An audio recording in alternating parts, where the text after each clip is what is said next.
want some sauce? Scene 1, Apple, take 1. What is up, everybody? Well, you know something? I'm going to probably be making something today that's probably going to be one of the most controversial things you could possibly make, because there's so many people that say fish and chips has got to be done a very specific way. And, you know, quite honestly, they're right. But the one thing that I think everybody can agree upon is that fish and chips is not supposed to be fancy, right? This is a working class meal. So about 160 years ago or so in the UK is really when fish and chips really started taking off. The term chip really didn't even become mainstream. Nobody even referred to potatoes as chips until I think it was Charles Dickens who ended up actually coining the phrase.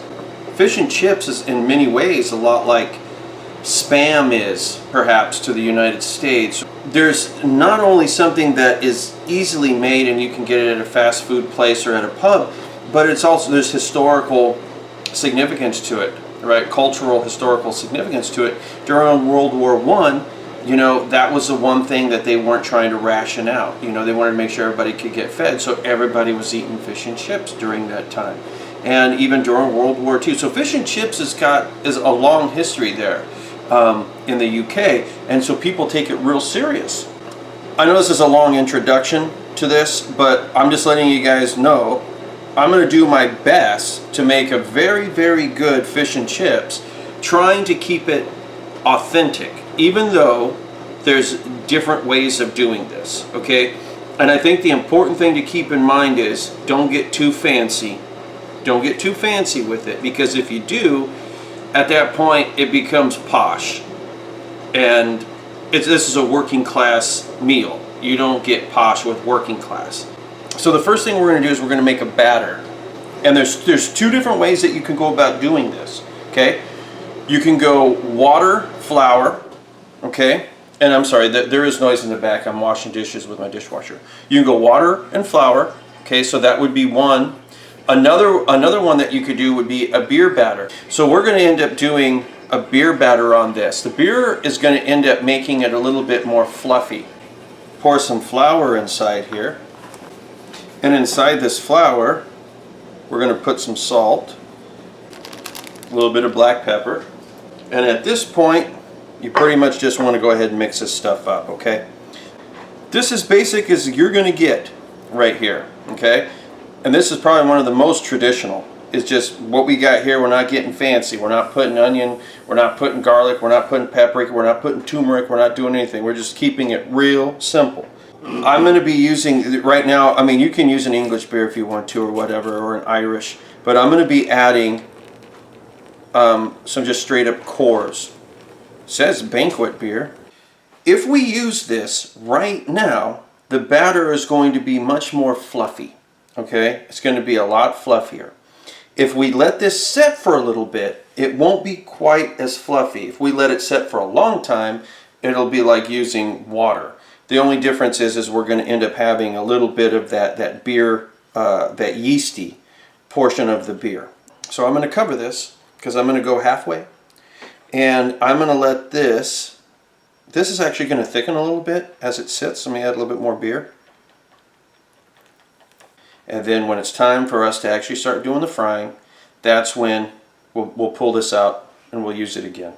So one of the things that's pretty traditional that goes along with the fish and chips, and I'm going to make it now because it should really set for a little while in order for the flavors to develop, would be a tartar sauce, okay?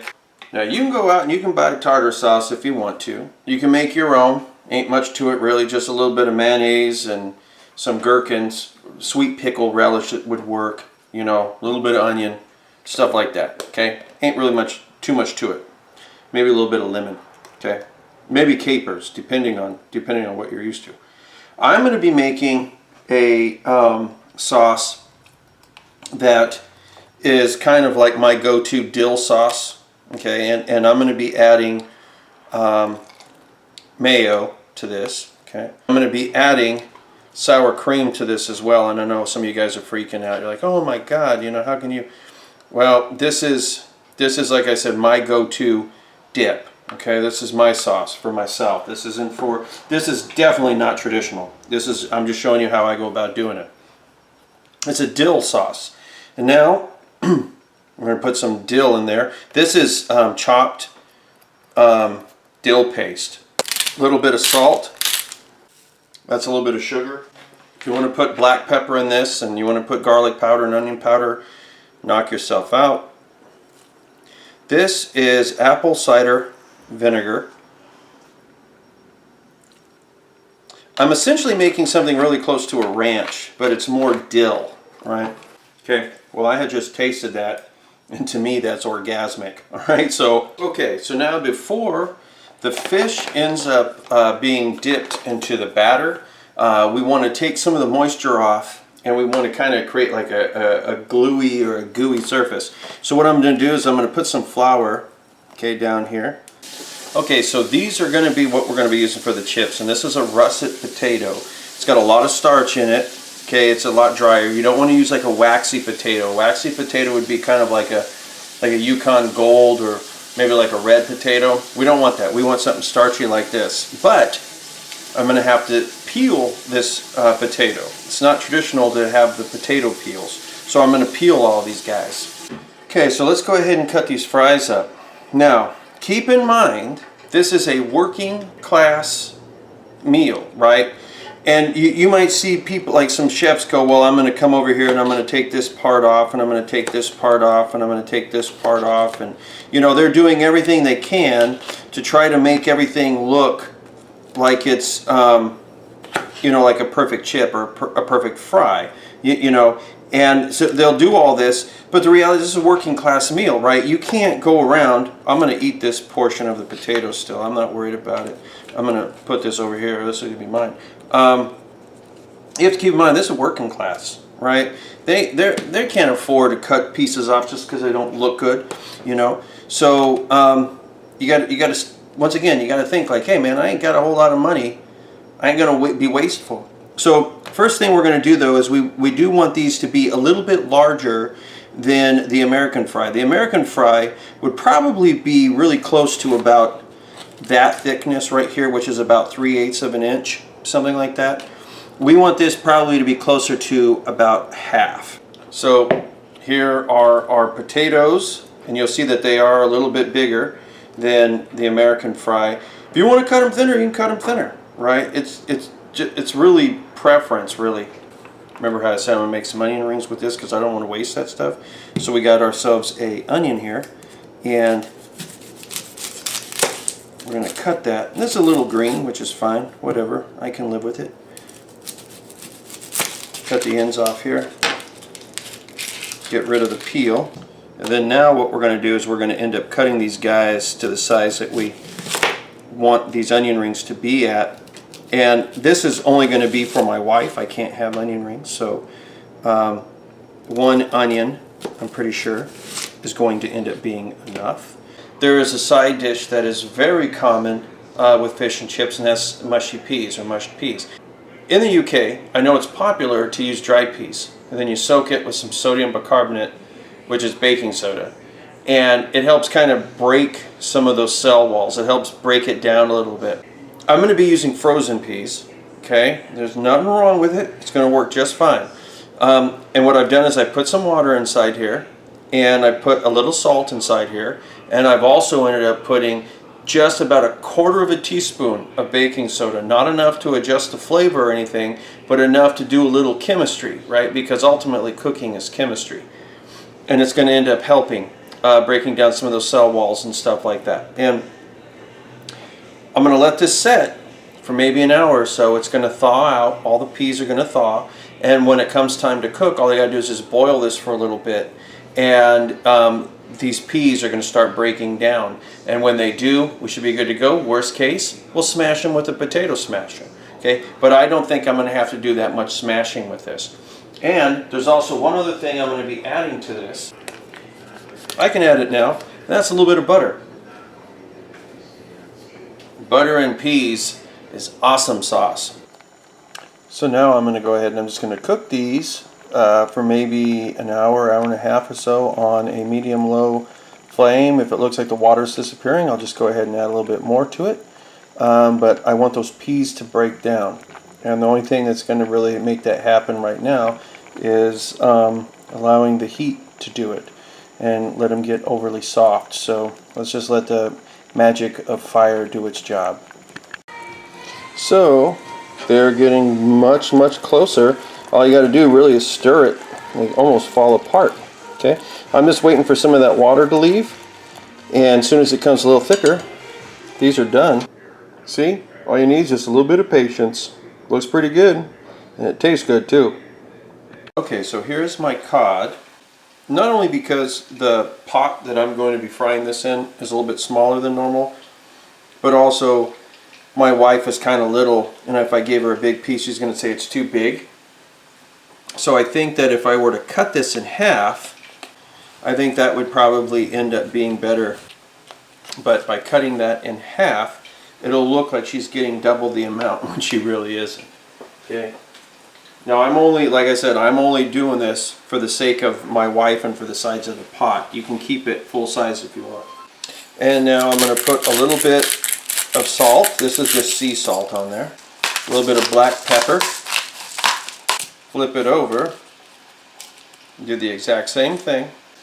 And with that being done, remember this stuff? Well, what we're going to do is we're going to end up taking our cod, setting it on there, and coating it. We have our onions here, and I put the rest of the initial dip of the flour on these guys, and I'm just going to kind of spread them around until they all have a little bit of flour on them. Okay, so right now I'm heating up some oil here, and I'm going to be doing the French fries first. And if you haven't seen, chips, if you haven't seen my video on how to make perfect French fries, I'm pretty much going to be doing the exact same thing here. But because these are a little bit larger,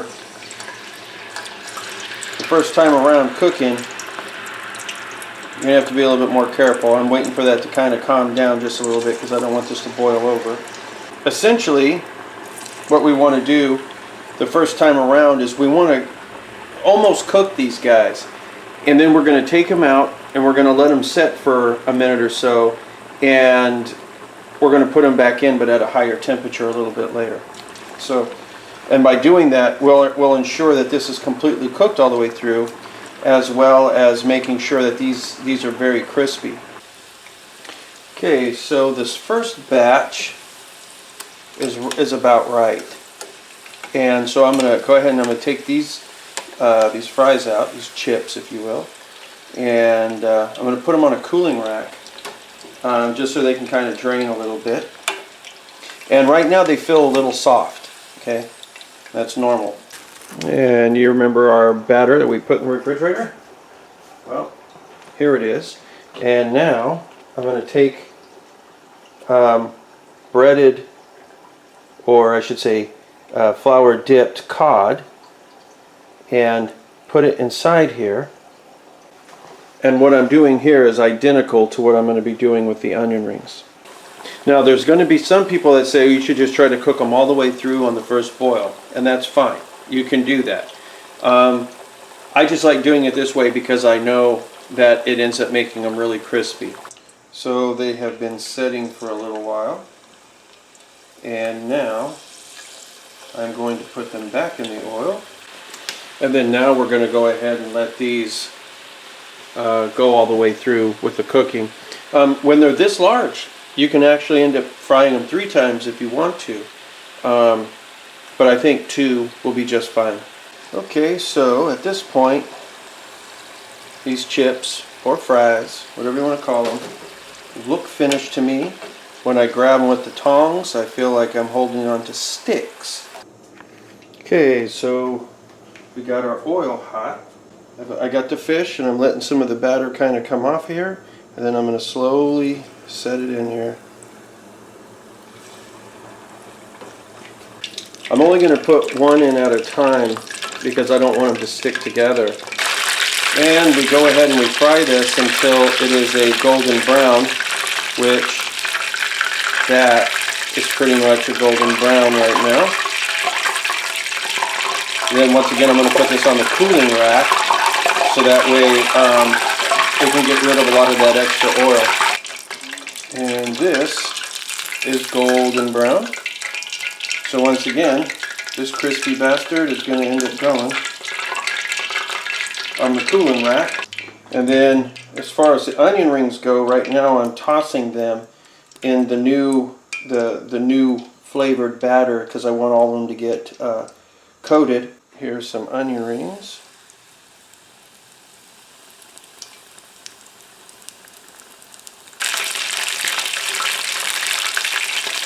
That's what I call onion rings.